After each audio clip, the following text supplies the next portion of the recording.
Bismillahirrahmanirrahim. Assalamualaikum warahmatullahi wabarakatuh.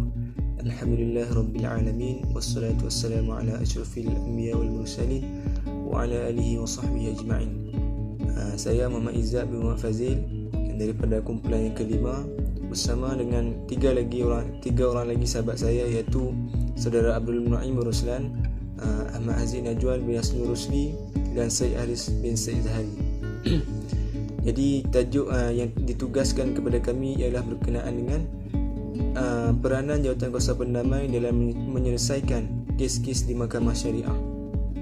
Jadi dalam tugasan ini kami juga ditugaskan untuk menemu ramah seorang wakil ataupun seorang pegawai daripada Jawatankuasa Pendamai di Jabatan Hal Ehwal Agama Islam Negeri Kedah untuk mendapatkan maklumat berkenaan dengan tajuk kami.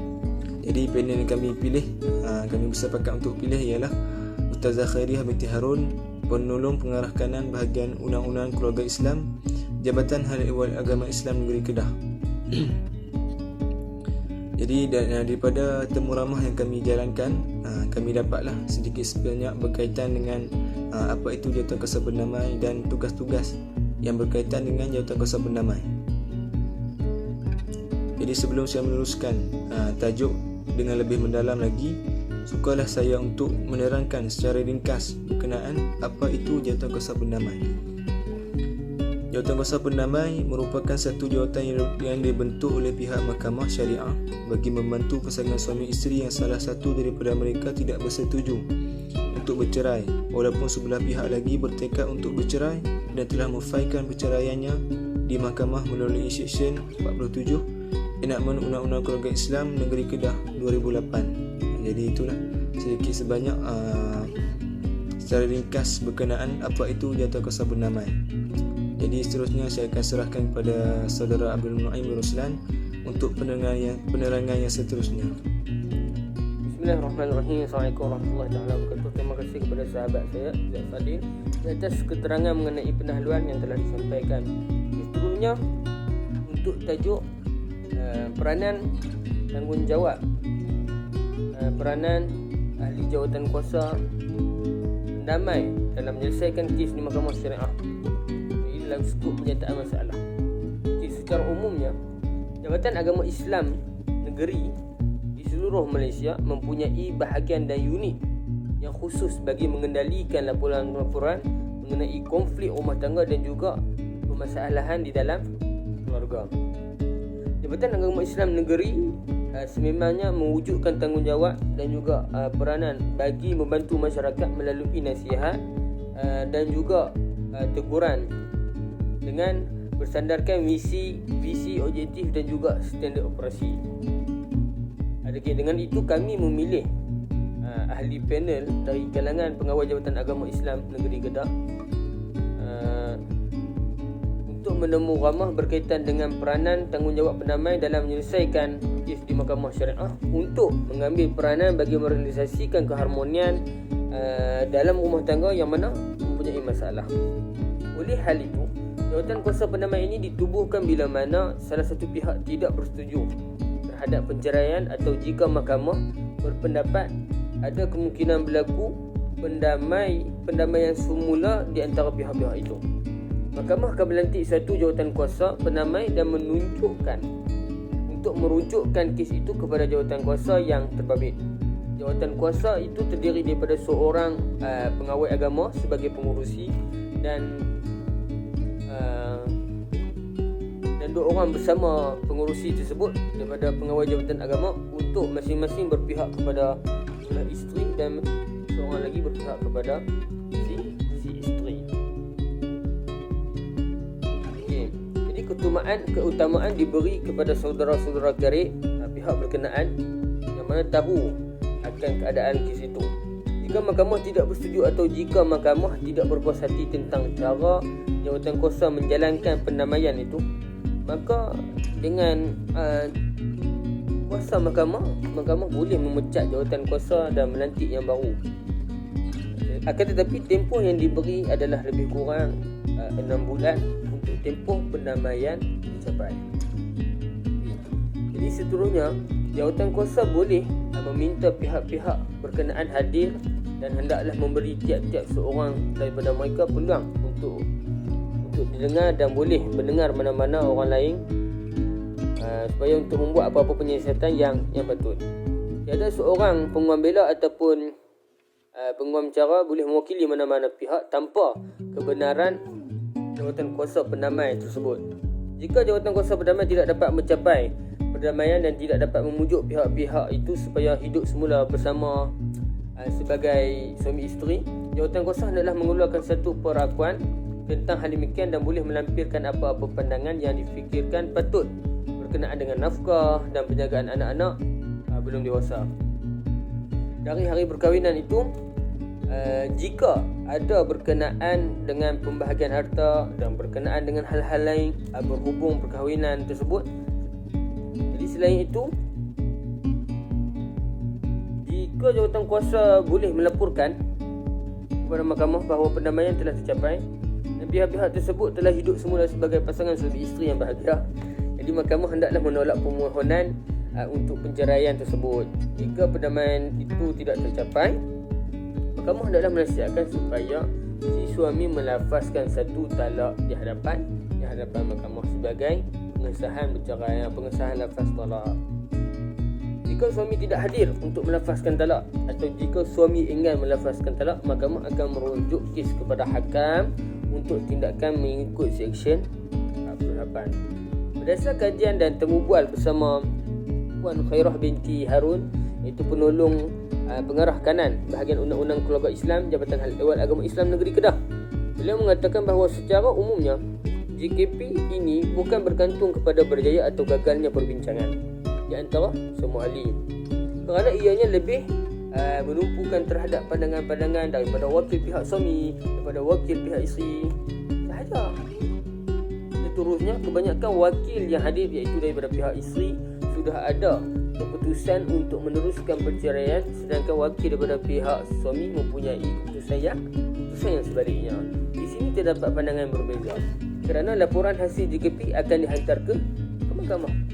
Tapi jika kedua wakil yang hadir mempunyai keputusan yang sama dan senada ataupun kembali untuk berdamai, maka JKP akan dibubarkan dan fail permohonan perceraian oleh isteri akan ditutup kerana pasangan telah pun berdamai. Laporan juga hasil daripada JKP akan dihantar ke mahkamah. Oleh hal demikian, berlandaskan kepada tajuk yang kami pilih, kami dapat simpulkan dengan beberapa persoalan, sebanyak 10 soalan kepada pengawal Jabatan Agama yang terpabrik supaya untuk boleh kita menemu ramah dan sekaligus kita dapat membuat kajian inilah, membuat siasatan kajian ini dan merealisasikan untuk tajuk yang telah kami pilih, iaitu tajuk peranan jawatan kuasa pendamai bagi menyelesaikan masalah kes di Mahkamah Syariah. Soalan yang pertama, apakah yang dimaksud dengan jawatan kuasa pendamai? Apakah peranan jawatan kuasa pendamai mengikut takrifan sebenar dalam Mahkamah Syariah? Apakah tanggungjawab jawatan kuasa pendamai selain pada menyelesaikan kes di Mahkamah Syariah? Adakah tugas tanggungjawab jawatan kuasa pendamai hanya tertakluk dalam kes-kes tertentu sahaja ataupun kes-kes umum? Bagaimana proses jawatan kuasa pendamai dalam menyelesaikan masalah? Dan yang keenam, apakah kewajaran penubuhan jawatan kuasa pendamai? Yang ketujuh, adakah jawatan kuasa pendamai juga melakukan runding cara?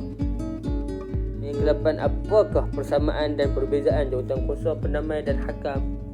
Yang ke-9, adakah jawatan kuasa pendamai terlibat apabila pasangan yang diuruskan telah bercerai? Dan yang ke-10 ataupun yang terakhir adalah, apakah tindakan jawatan kuasa pendamai sekiranya pasangan yang diuruskan tidak hadir ke hari perbincangan? Jadi dengan soalan-soalan ini dapat kita kaji dan dapat kita merealisasikan penyiasatan masalah di dalam tajuk yang telah kami pilih, iaitu tajuk peranan jawatan kuasa pendamai dalam menyelesaikan kes di Mahkamah Syariah. Jadi insya-Allah kita akan terus skop seterusnya, iaitu objektif kajian. InsyaAllah saya akan jemput sahabat saya, iaitu Syekh Haris. Silakan sahabat. Bismillahirrahmanirrahim. Assalamualaikum warahmatullahi wabarakatuh.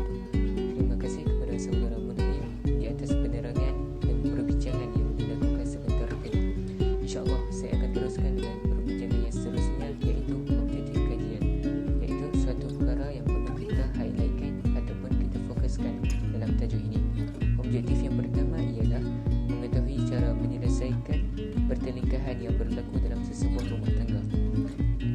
melalui pendekatan perdamaian sebelum bercerai. Dengan itu, pasangan dapat berdamai dan dapat mengelakkan daripada berlakunya perceraian.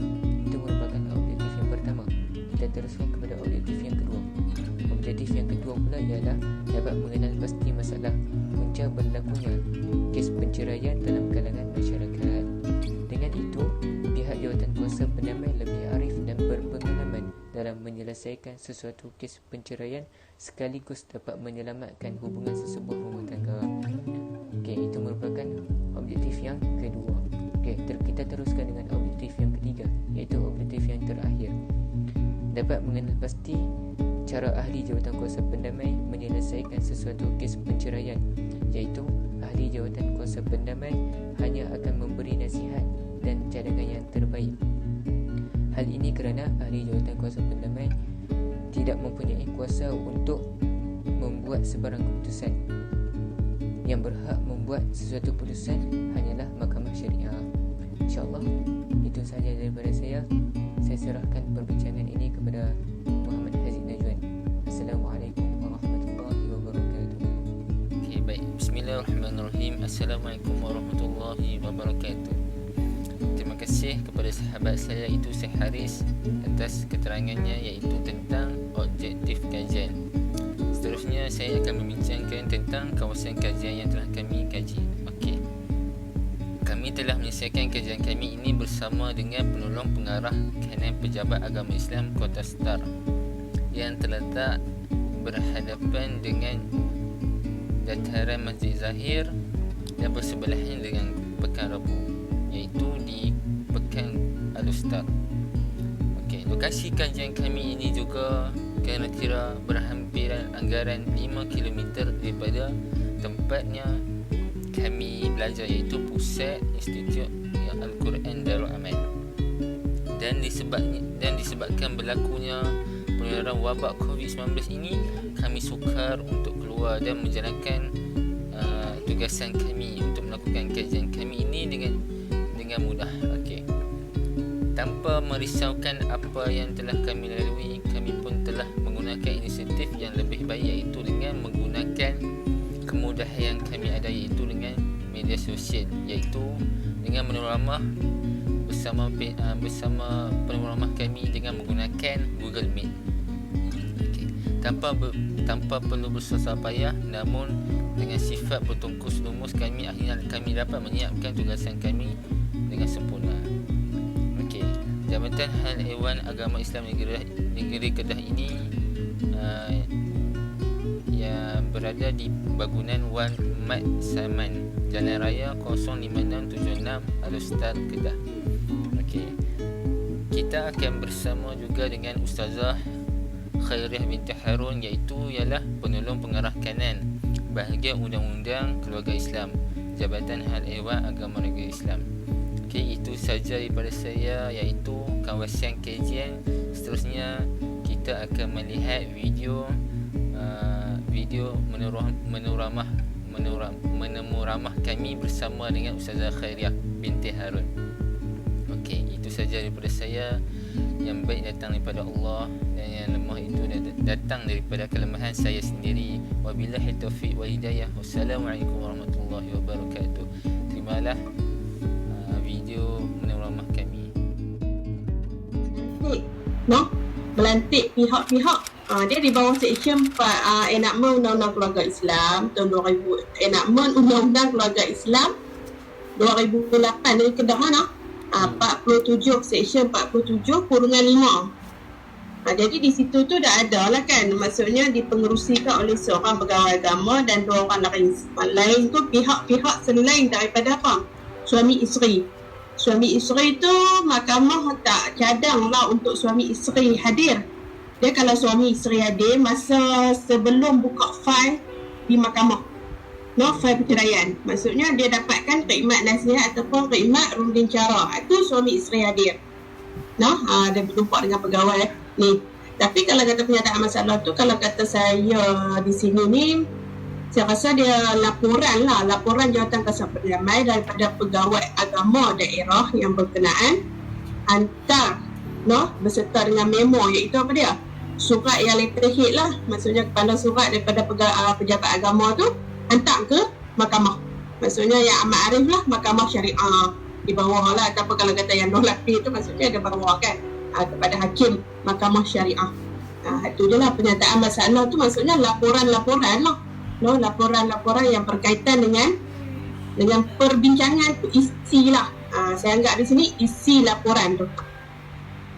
Sebab kita tak boleh untuk nak apa, sebagai pengurusi iaitu pengurusi jawatan Ketua Penamai ni, pegawai agama daerah ni, kita tak boleh untuk nak buat keputusan, boleh buat keputusan. Maksudnya kalau tak ada keputusan tu, kita mencadangkan untuk si suami ni lafaz talak 1 kerana cuma melanggar. Tentulah penyataan masalah tu lah yang saya faham lah daripada orang kata, dari saya sendiri lah. Dia dalam laporan tu lah, no? Kiranya penyataan masalah tu dia laporan tu lah, no? Ya, laporan yang kita buat tu sedikit, no? Pegawai agama buat tu dalam satu laporan tu dan hantar kepada apa? Mahkamah lah, no? Pada hakim. Okay. Itu soalan kedua tu, soalan terakhir lah. Sekarang lah, tak apa. Mengenai kita nak tanya secara detail lah, objektif jawatan Ketua Penamai tu. Dia objektif ni dia berkaitan jawatan Ketua Penamai. Sebenarnya takrifan kalau kata nampak peranan jawatan Ketua Penamai ni, ataupun kita singkatan JP ataupun JKP, no, short form lah, no? JKP ataupun JP jawatan Ketua Penamai. Sebenarnya peranan dia ni, sebenarnya takrifan sebenar dia adalah daripada mahkamah yang melantik lah. Tapi objektif ni kita tak, yang sebenar-benarnya tu kita faham, maksudnya nak mencari perdamaian sebelum bercerai. Macam contoh, satu klien ni dia buat permohonan, pasangan suami isteri lah, dia pergi mahkamah rendah syariah, dia buka fail tuntutan perceraian. Dia lain dengan pengesahan lafaz cerai. Nah, lafaz cerai ni maksudnya seorang suami dah melafazkan talak di luar mahkamah, macam contoh di rumah ke, di kereta ke, di kedai ke. Ada kes yang berlaku kan, kerana sekilo gula pun nak lafaz cerai depan minimarket tu, ada. Banyak lah. Jadi di situ kita pasangan pergi mahkamah untuk buka fail.